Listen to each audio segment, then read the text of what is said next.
ஐபான்ஸ் நேயர்களுக்கு வணக்கம்.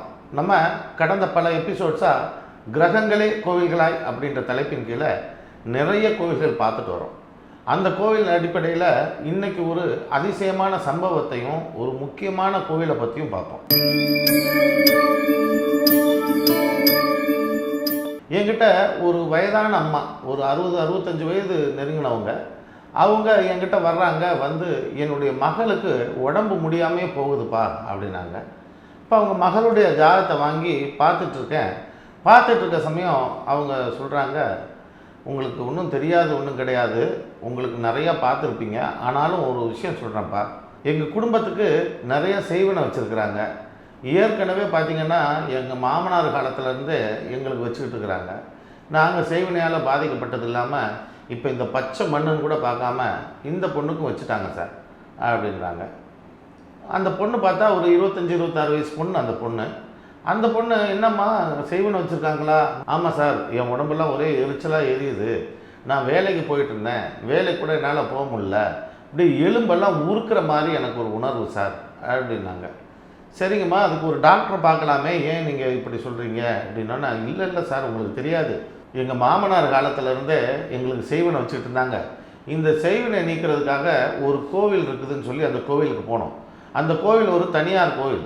அந்த கோவிலில் முரளின்னு ஒருத்தர் இருந்தார். அவர் அந்த கோவிலை நிர்வகிச்சுட்டு வரவர். அவர் எங்ககிட்ட நிறைய பணமாக கேட்டு வாங்க ஆரம்பித்தார். நான் வந்து உங்களுடைய செய்வினை கோளாறெல்லாம் நீக்கிடுறேன் அப்படின்னு பணம் வாங்க ஆரம்பித்தார். நாங்களும் கொடுக்குறோம். அவர் திரும்பவும் வந்து உங்களுக்கு இன்னும் சரியாகலை, இன்னும் அது அப்படியே இருக்குது, இன்னொரு விஷயம் செய்யணும் அப்படின்னு பணம் வாங்கிக்கிட்டே இருக்கிறாரு. நாங்களும் கடன் வாங்கி காசு கொடுத்து 5-6 லட்ச ரூபாய்க்கு மேலே அவர் கொடுத்துட்டோம் சிறுக. ஆனாலும் அவர் வந்து திரும்ப பணம் கேட்டு எங்களை தொந்தரவு பண்ணார். நான் வந்து இனிமேல் எங்களால் பணம் தர முடியாதுங்க, இந்த கடைசியாக இதோடு செஞ்சு முடிச்சிருங்க, இதோட சரியாகலன்னா விட்டுருங்க அப்படின்னேன். அவர் செஞ்சிட்ட பிறகு திரும்பவும் காசு கேட்டார். இல்லைன்னு சொன்னதுக்கு அவரே கோவப்பட்டு எங்கள் பொண்ணு பேரில் வச்சுட்டாருங்க அப்படிங்கிறாங்க. இது உண்மையா பொய்யா இந்த மாதிரியான விஷயத்துக்கெல்லாம் போக விரும்பலை. ஆனால் இது மாதிரி பயம் உள்ளவங்க, செய்வினை வச்சுருக்காங்கன்ற மாதிரி பயப்படுறவங்க, செய்வினையால் பாதிக்கப்பட்டுட்டோன்னு பயப்படுறவங்க, இவங்க எல்லாத்துக்குமே ஒரு ஸ்தலம் இருக்குது. இவங்களை அந்த ஸ்தலத்தை சொல்லி தான் நான் அனுப்பிவிட்டேன். கோயம்புத்தூர் பக்கத்தில் மேட்டுப்பாளையத்தில் வனபத்திரகாளியம்மன் அப்படின்னு ஒரு கோயில் இருக்குது. இந்த வனபத்திரகாளியம்மன் இதுக்குன்னே ஃபேமஸான ஒரு கோயில்.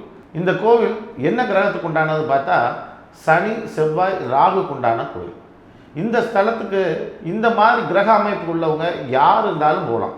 சனி, செவ்வாய், ராகு சேர்க்கை உள்ளவங்க, யாராவது இந்த மாதிரி செய்வினையால் பாதிக்கப்பட்டுட்டோம் அப்படின்னு பயந்தவங்க இந்த கோவிலுக்கு போனாலே போதும், நிச்சயம் அதுக்கு நிவர்த்தி கிடைக்கும். அது மட்டும் இல்லை, தீராத பல வியாதிகளை தீர்க்கிறதுக்கும் இந்த கோவில் தான். இந்த கோவிலில் நிறைய பேர் போய் அவங்களுடைய அனுபவங்களை நம்மள்கிட்ட பகிர்ந்துருக்காங்க. சிலருக்கு சாமி வந்து அதிலிருந்து நிறைய விஷயங்கள் அவங்களுக்கு கிடைச்சதாகவும் அது மூலமாக நிறைய பலன்கள் அடைஞ்சதாகவும்லாம் சொல்லியிருக்காங்க. இன்னும் ஒரு சிலர் அந்த கோயிலுக்கு போன பிறகு தான் வளர்ச்சி அடைஞ்சு மிகப்பெரிய ஒரு அந்தஸ்து அடைஞ்சதாகவும் சொல்லி ரொம்ப பெருமைப்பட்டிருக்கிறாங்க. இந்த கோவில் இந்த பிரச்சனைக்கு எந்த வகையில் சரி செய்யும் அப்படின்னு பார்த்தா, அந்த பெண்ணுடைய ஜாதகத்தை நான் பார்த்தேன் இல்லையா, அந்த ஜாதகத்தில் பர்ஃபெக்டாக இந்த 3 கிரகங்கள் தான் சேர்க்கப்பட்டிருந்தது. அப்போது இந்த கோயிலுக்கு போங்க, அந்த கோவிலில் அம்மனுக்கு முன்னே ஒரு விளக்கு எரிஞ்சிட்ருக்கும். அந்த விளக்கில் இருக்கக்கூடிய கருகன திரியிலேருந்து ஒரு மை மாதிரி செஞ்சு அந்த கோயிலேருந்து தருவாங்க.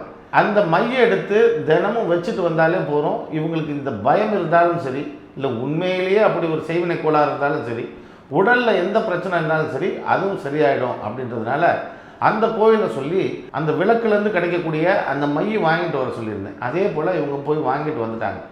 வாங்கிட்டு வந்து வச்சு 1-2 நாள்லேயே உங்களுக்கு மாற்றம் தெரிய ஆரம்பிச்சிருச்சு.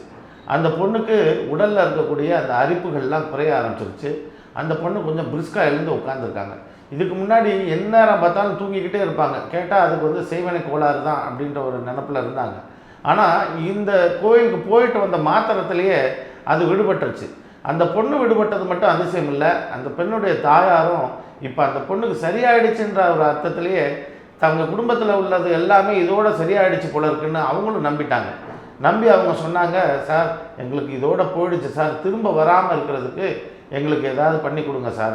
நாங்கள் பண்ணி கொடுக்குறதுக்கு ஒன்றும் இல்லை, நீங்கள் வேணும்னா திரும்ப இதே கோயிலுக்கு நீங்கள் போகலாம், எத்தனை தடவை வேணாலும் போகலாம், போக உங்களுக்கு பாதுகாப்பாக இருக்கும் அப்படின்றத அவங்களுக்கு சொன்னேன். கடைசி அவங்க ஒன்று சொன்னாங்க, இது என்னுடைய நாத்தனார், எங்கள் மாமனார் வழியிலேருந்து எங்கள் நாத்தனார் வந்து எங்களுக்கு செஞ்சாங்க. என்னுடைய நாத்தனாருக்கு நீங்கள் ஏதாவது திரும்பவும் வைக்கணும் சார், அது போல் செய்வேனா நம்ம ஒன்று வைக்கணும் சார், ஏதாவது வழி இருக்கானாங்க. அம்மா தப்பான இடமா பார்த்து வந்திருக்கிறீங்க, இது ஜோதிடம் பார்க்குற இடம், நீங்கள் நினைக்கிற இடம் இது கிடையாது அப்படின்னு அவங்களுக்கு அட்வைஸ் பண்ணி தொடர்ச்சி அந்த கோயிலுக்கு போங்க, எந்த பிரச்சனையாக இருந்தாலும் அந்த கோயிலோடு நிறுத்திக்கங்க, இனி இந்த மாதிரியான விஷயங்களை தூக்கிட்டு இங்கே வராதிங்கன்னு கொஞ்சம் கடுமையாகவும் சொல்லி அனுப்பினேன். இதே போல் நிறைய சம்பவங்கள், நிறைய பேர் வர்றாங்க, கேட்குறாங்க, செய்வனை வச்சுட்டு தான் நம்புகிறாங்க, சிலர் வந்து செய்வனை வைக்கணும்னு வந்து கேட்குறாங்க.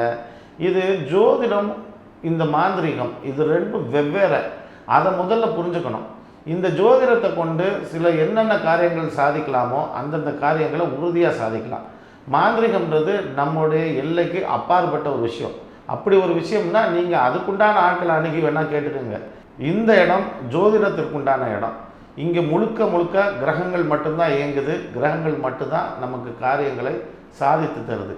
இந்த முழு எண்ணத்தோடு இவங்க இருந்தாங்கன்னா நிச்சயம் அவங்களுக்கு நன்மையான பலன்கள் ஏற்படும். இதுபோல் அதிசயமான கோவில்களும் அற்புதமான கோவில்களும் இன்னும் தமிழ்நாட்டில் நிறைய இருக்குது. தமிழ்நாட்டில் மட்டும் இல்லை, நம்ம இந்தியாவில் நிறைய இருக்குது. ஒவ்வொன்றா அடுத்தடுத்த நிகழ்ச்சியில் நான் தெரிவிக்கிறேன். அது வரைக்கும் நன்றி, வணக்கம்.